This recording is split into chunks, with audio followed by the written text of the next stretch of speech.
Okay, so I have my hand stick blender, and before I use it, I burp the blender. So I just tap it on the bottom to release any trapped air bubbles inside.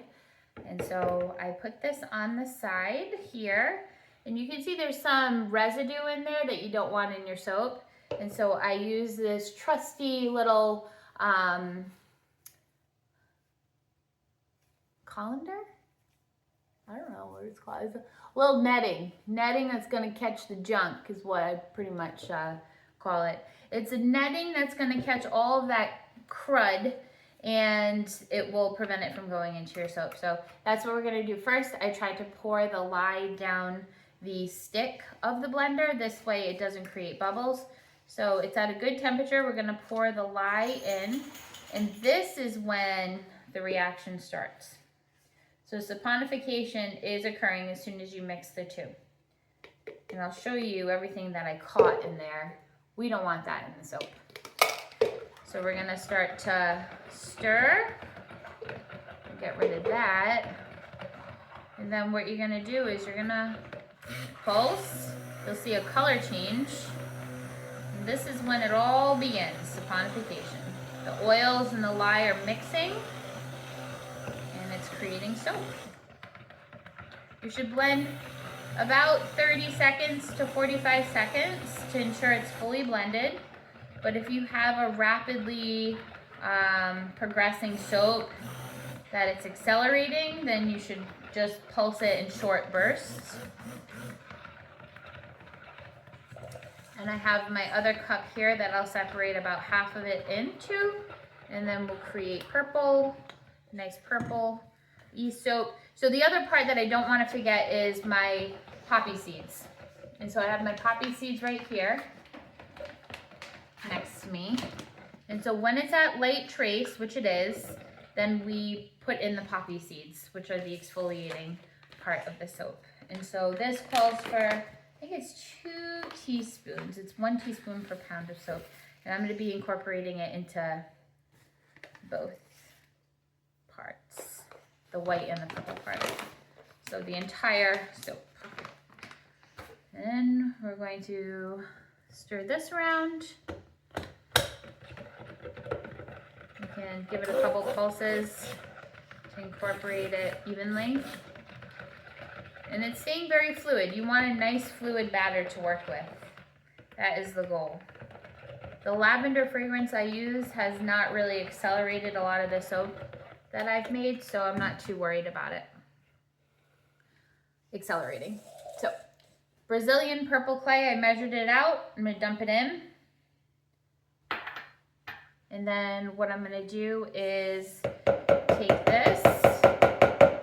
So I've got about 1,200, that's with the lye and the water, 1,200 milliliters. And so I'm gonna separate it 600 to 600 and make it evenly spread out. So we're gonna measure out 600. The markings are on the side of this container. And then I'll blend in the purple. I'll give it a couple of pulses and you'll see this turn purple.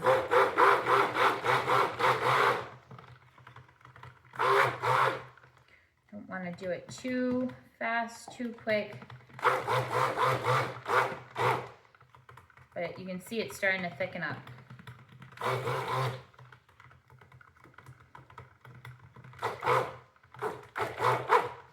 going to keep the blender, the stick blender on the bottom.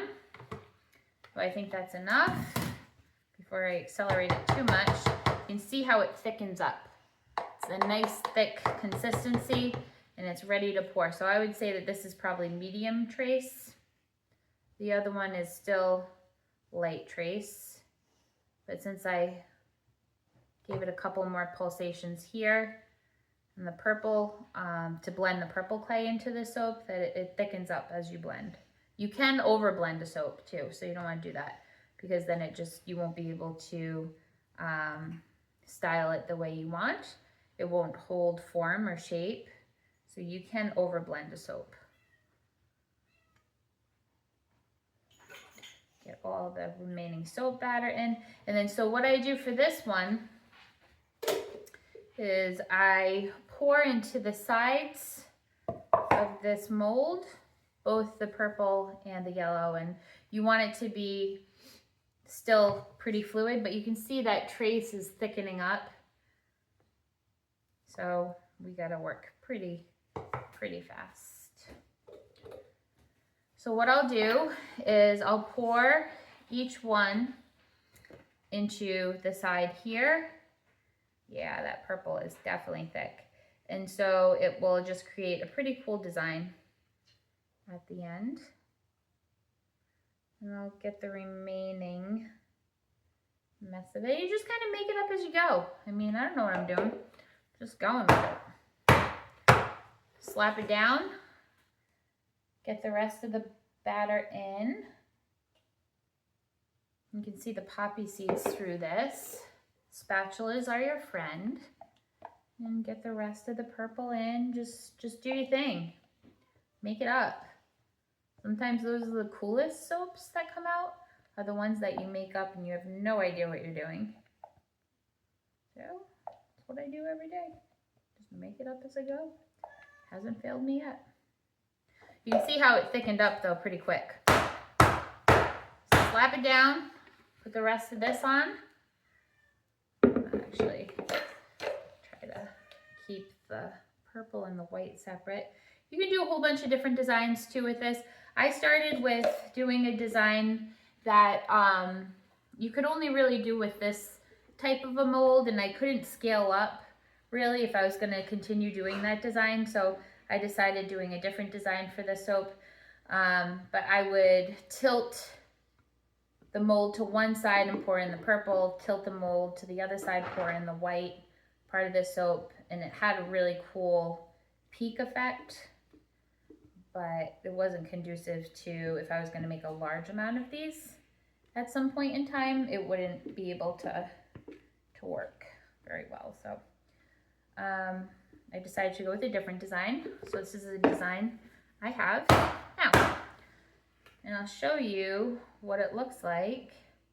What we're going to do anyway is style this, and actually is ready to do some decorative stuff to it. Okay, so this is where we style. This is the fun part of soap making, I think. And so I'm just going to kind of smooth this out. You can see it's nice and thick. And what we're gonna do is just bring the side edges up. I don't know if this is everybody's favorite part of soap making, but it is definitely my favorite.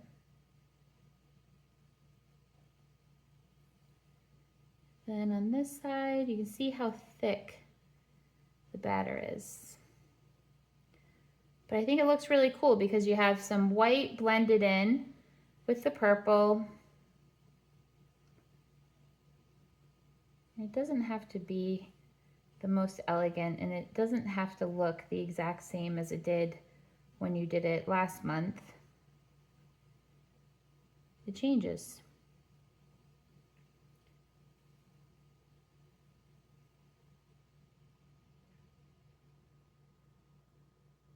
Okay, I think that looks pretty good.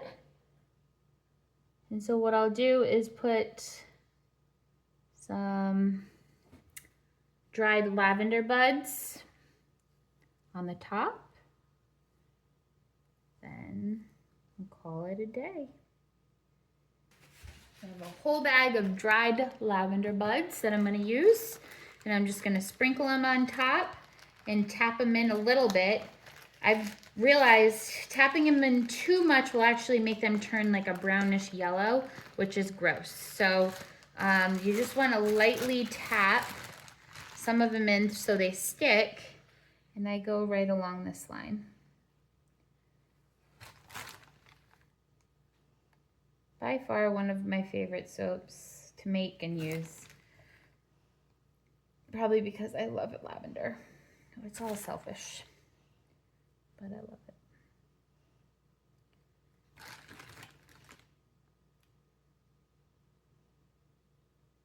Okay, I use a chopstick And just kind of tap them in a little bit, but not too much. Because you can get too much, you get yellow lavender buds. So here is the soap, how it comes out. My lavender poppy seed exfoliating soap. You can see the little poppy seeds all in the white part of the soap. They also exist in the Brazilian clay. Can't see it as well. The lavender buds never turned yellow, so that was successful and smells great. So I'm going to be selling these on my e-commerce store. I have right now the lavender ones without the poppy seeds. If you want the exfoliating factor of the poppy seeds, then I'll have those in about a week or so on my e-commerce store, which is www.peoniesandpetalskincare.com. And so I'll be having those on my website and also the upcoming farmers markets that I have on my website.